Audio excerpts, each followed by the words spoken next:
Suatu hari itu ada seorang ustadz lah ya. Dekat nih.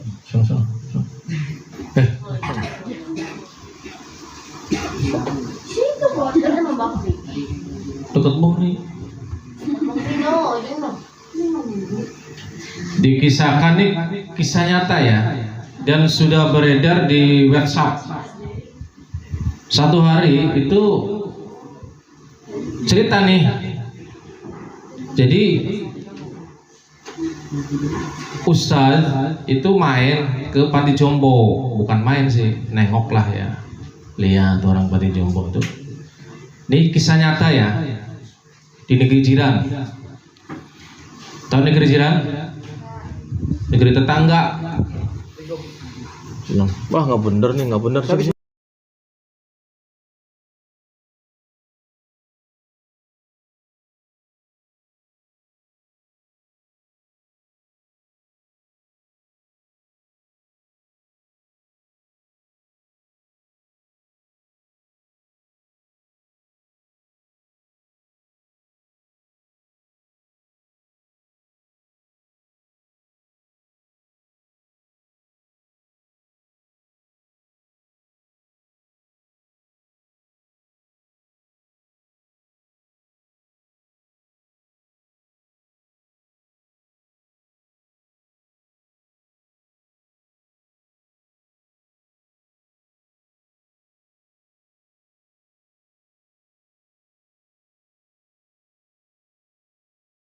Itu tadarusan. Oh jadi ahli surga nggak sih? Kamu jangan sampai di dunianya susah, di sana nanti di akhirat susah lagi. Itu loh maksudnya. Maaf, di dunia susah, cari makan susah, maaf. Jangan sampai nanti di sana cari makan susah. Di mana Pak? Di neraka. Neraka tuh makanannya apa? Minumannya nanah. Minumannya nanah. Makanya itu daging busuk. Susah lagi di sana. Ya Allah, kapan senangnya? Diajak tadarusan, ayo sholat, jangan ditinggal. Kamu masih mending susah di sini loh, di dunia ini. Kalau susah di sana, ya nggak bisa dibayangin deh. Satu hari aja 1000 tahun di sini. Satu hari di sana kamu susah di neraka nih, baru sehari di sini rasanya kamu 1000 tahun di sini. Lama sekali. Artinya apa? Jangan sampai susah di sana. Nggak apa-apa deh susah di sini. Bilang mama, papa, sholat, mah sholat. Mama bisa nggak ambil duit di ATM kalau nggak ada kartunya? Bisa. Nggak bisa ATM. Artinya apa? Orang bisa masuk ke surga harus ada kartunya. Apa kartunya? Sholat 5 waktu, itu pinnya itu. Ya Allah, matikan saya biar masuk surga. Sholat nggak pernah. Gimana itu? Allah kan nolong dari mana?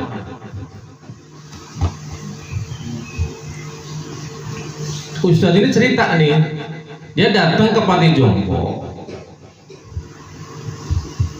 Pas masuk di dalam, ternyata Ustadz ini bawa bantuan untuk Panti Jompo tadi.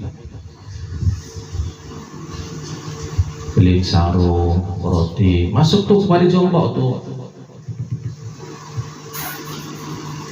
Nah, saat sampai di pekarangan Panti Jompo, tiba-tiba ada ibu-ibu lari ke Ustadz ini.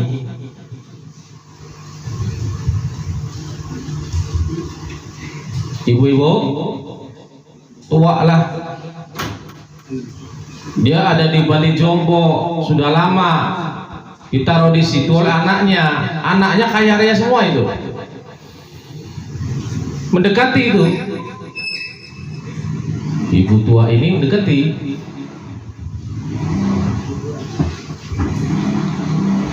Dengan raut wajah yang senang, ye, anakku datang, anakku datang. Sambil lari menuju ke ustadz tadi. Jadi ustadz ini dianggap anaknya. Kenapa, Pak? Ya serius gitu.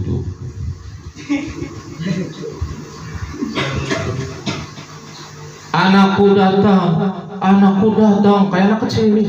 Namanya orang tua ya. Saking kangen rindunya sama anak.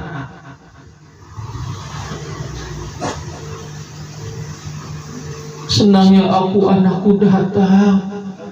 Anakku meluk tuh. Ibu tua itu meluk. Ya ustadznya kan bingung ya. Udah diladenin sih kan. Peluk juga sama. Kata beliau, saya nggak kenal ibu itu, nggak kenal tuh.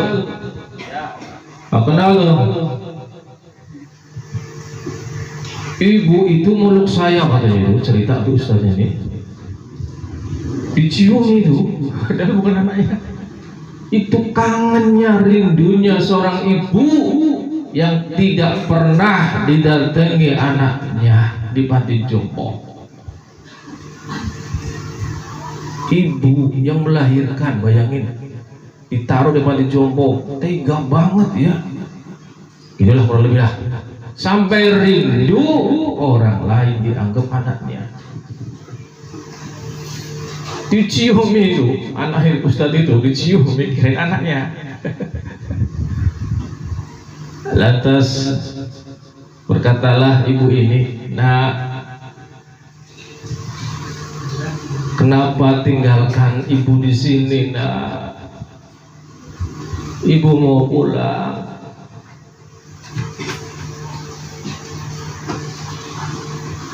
Jadi sih kayak monyet yang nyari kutu. "Nah, kenapa ditinggalkan ibu di sini, Nak? Ibu mau pulang."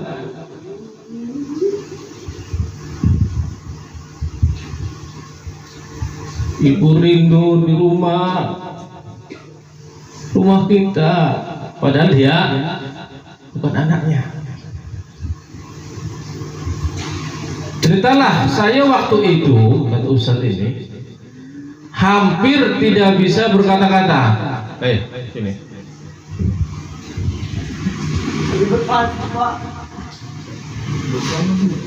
Ya udah bila sini. Memang di homo sih pegang-pegang cowok, najis deh. Dirasyat. Kenapa deket-deket si Rashid, najis di situ, radis itu kamu ke situ.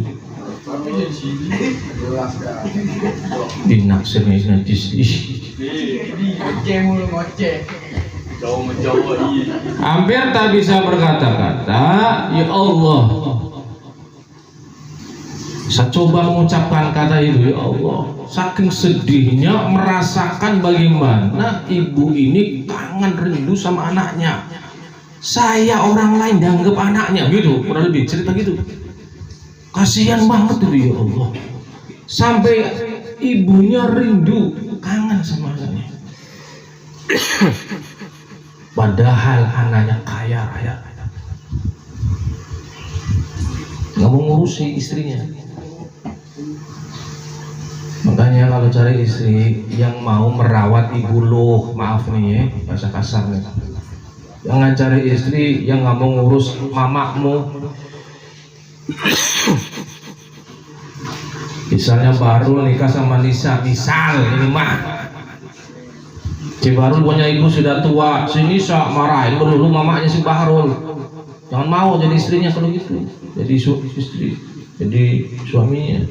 Rul, cari istri yang mau menerima ibunya kita. Tuh istrinya itu, anaknya kaya raya, laki-laki semua, tapi istrinya nggak mau merawat ibunya dia. Taruhlah di Jompo, panti jompo. Bu, ngomonglah deh. Saya pegang tangannya, saya lihat mukanya, katanya gitu cerita nih, ustaznya nih, dia bilang,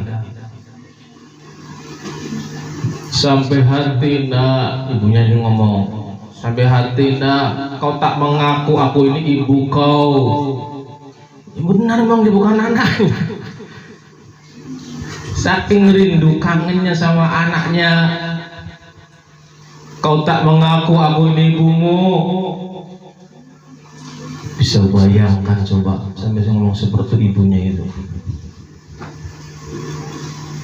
Bagaimana perasaan beliau rindu pada anaknya. Lantas apa?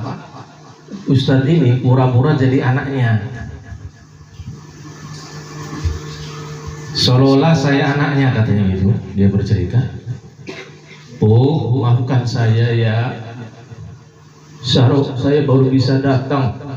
Itu terpaksa dia menganggap sebagai anaknya, merasa acting sebagai anaknya. Saya sibuk Bu, baru bisa kesini. Lantas dia ajak ibu ini duduk, dikasih roti itu, disuapin tuh sama ustadz ini. Tak terasa menetes air mata di pipi ustadz ini. Kasihan, itu disuapin, senang sekali itu ibunya ini, bahagia.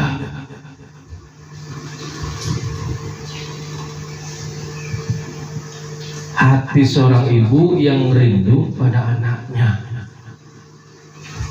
disuapin tuh ke mulutnya. Makasih ya nak, kamu anak yang baik. Padahal bukan anaknya. Lantas saya coba diusap tuh, katanya, kata ustadz cerita, diusaplah tuh, ibunya nangis tuh, jadi nangis. Diusaplah kemudian air matanya si ibu ini. Ya si Rizky diuduk, dia Rizky enak.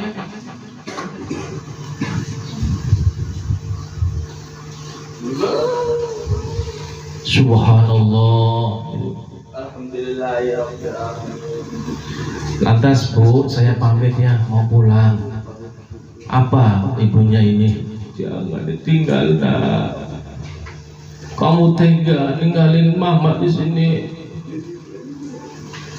Itu terenyuh tuh ustaznya itu, mau pulang. Namanya orang lain ya kan pulang ya, tinggalin kan.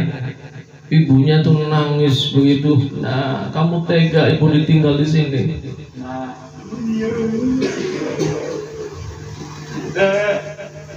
Jangan pulang mak, gitu kan Bu. Jangan tinggalin ibu nak di sini.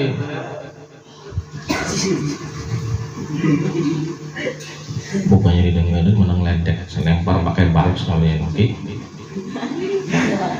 Tua-tua ongok. Hanya dengerin, kesel sih, ngehormatin banget ya, menang ledek. Enggak Pak. Tolol. Maaf nih, yang ngomong begitu.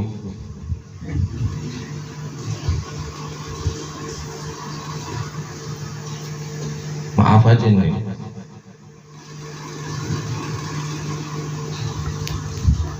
Akhirnya apa? Ibunya ikut pulang saya. Akhirnya ibunya ini diajak pulang, tapi harus izin kan sama yang pengurus panti jombo itu. Izinlah ustaznya ini, izin. Bla bla bla bla bla, ceritailah gitu, ini rindu ingin ketemu anaknya. Ceritalah itu pengurus panti jombonya, iya Pak, ini nggak pernah ditengok sama anaknya. Padahal anaknya kalau kesini itu pakai mobil itu katanya, yang mahal itu. Ternyata anak laki-laki itu kaya raya itu, tapi nggak mau merawat ibunya, kayak istrinya dia nggak mau merawat. Kan gampang ya, diajak ke rumah, dirawat dah tuh ibunya. Tinggallah pembantu, kan kaya raya nih. Singkat cerita, di rumah Datuk sampai rumahnya Ustadz ini sholat bersama. Habis sholat bersama disuapin lagi sama Ustadz ini. Akhirnya apa? Ibu ini sadar, kamu bukan anak saya kan nak? Kamu ngaku-ngaku anak saya kan? Loh, kok ibu tahu? Nggak mungkin anak saya seperti ini. Sholat berjamaah, anak saya nggak pernah. Iya bu, ibu kayaknya kangen banget sama anaknya. Aja saya bohong kalau saya anak ibu.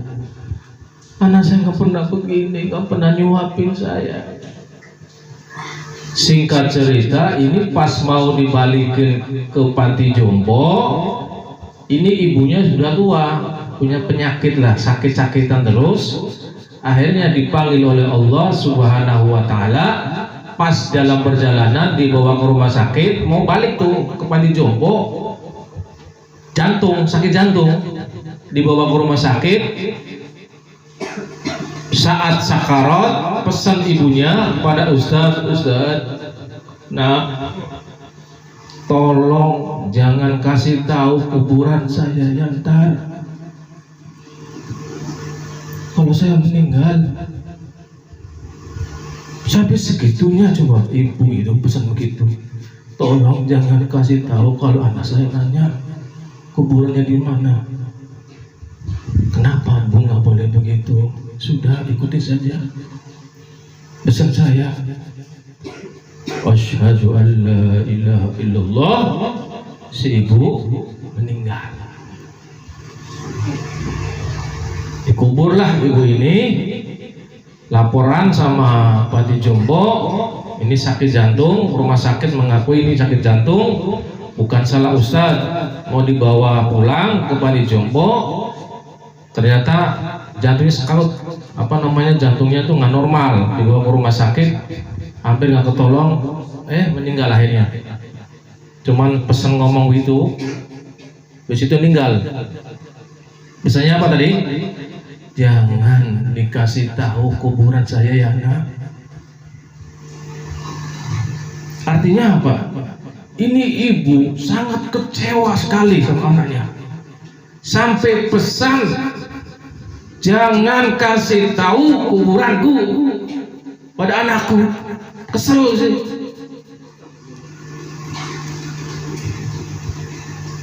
Singkat cerita, dikasih tahulah anaknya ini sama pengurus panti jompo. Itu anaknya nangis, kaget. Dicarilah asal usulnya, diceritain. Itu tadi kemarin dibawa sama Ustadz, karena ibumu kangen, bapak nggak pernah kesini sih. Kata pengurusnya tuh, cerita sama anaknya. Anaknya datang nih dari Malaysia. Dia memang orang kaya gitu, kaya raya bos, mobilnya mewah itu. Datang ke panti jompo, nengok mau nanya ibunya sudah meninggal, memang benar kaya raya anaknya itu. Tolong siapa yang bawa Pak, namanya orang kaya kan, saya tidak terima ini. Kenapa ibu saya dikeluarin dari panti jompo, dibawa keluar? Ini gara-gara dibawa keluar nih, ibu saya meninggal. Saya nggak terima ke pengadilan gitu. Padahal Ustadz ini baik sekali, membuat senang ibunya yang rindu sama anaknya. Akhirnya apa? Datang tuh ke Ustadz, bapak ya, namanya orang kaya kan, goyang kan, punya pengacara. Tolong pengacara diurus nih Ustadz ini. Ini gara-gara dia dibawa keluar dari panti jompo, ibu saya meninggal. Saya tidak terima. Selang kemudian selesailah tuh, mau dituntut. Ternyata perusahaan anaknya tadi kolap, tahu kolap? Kolab. Sahamnya dia jatuh. Itu perusahaannya dia itu rugi besar karena saham waktu itu krisis moneter. Itu jatuh harganya, rugi besar pokoknya. Akhirnya apa? Dia jadi orang biasa. Untuk membayar pengacara aja nggak bisa. Akhirnya apa? Nggak jadi itu menuntut si ustadz ini ke pengadilan. Gak punya duit? Jangan gembel lah, kasar banget.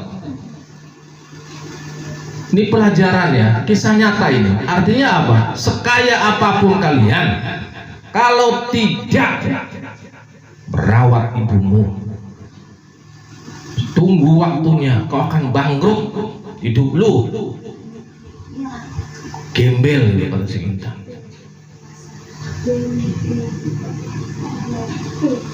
Akhirnya pulanglah dia dari Malaysia, pulang ke kampung ke rumah ibunya.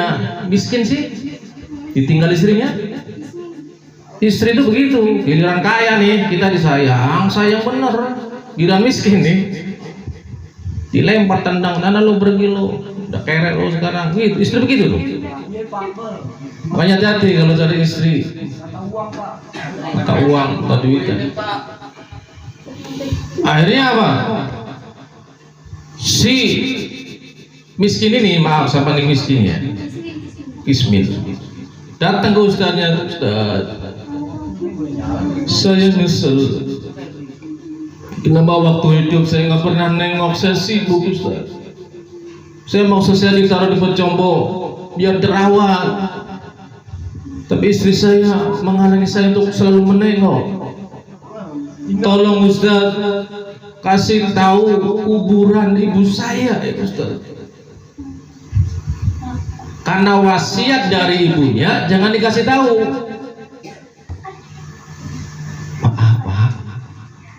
Ada wasiat dari ibu bapak nih sendiri, katanya nggak boleh ngasih tahu. Tolong Ustaz, saya nyesel saya, tolong.